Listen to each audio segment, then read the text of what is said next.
So the next item, and the last item we're going to look at today, is these Nintendo Power cartridges. I love the magazine so much that I'm like slightly giddy. It has nothing to do with the magazine. Sold only in Japan. They're a early flash cart, basically, a licensed flash cart. They have 32 megabits or 4 megabytes of flash memory inside. You would buy your cartridge. The cartridges cost 40 bucks. They didn't come with any game at all. Then you take it to a kiosk, and for between $10 and $40, you would load a game onto it. And then you could play that game on here as long as you wanted, but if you didn't want that game anymore, you just bring it back, they erase it, and for $10 to $40, you can get a new game. In Japan, cartridges were more expensive than they were in the US. They were usually $100 a cartridge. Did they have the ability to just rent them from a video store like we did? That wasn't really as much of a thing as it is here. You could also load more than one game. You could fill up your whole memory with games. The biggest single game that they made was 32 megabytes, except for one, which is Star Ocean.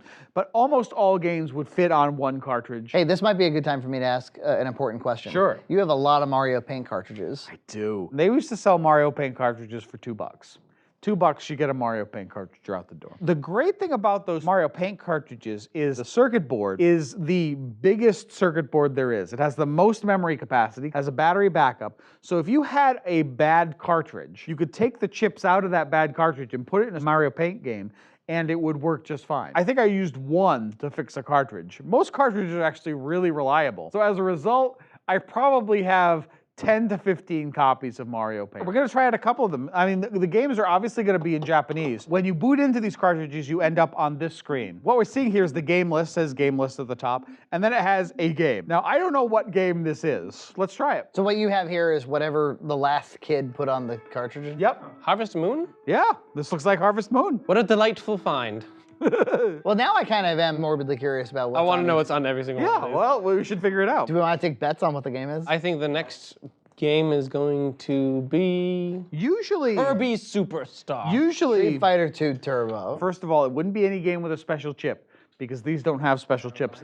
What's the game? We got some very nice fantasy imagery I here. see a wing. I'm gonna skip this.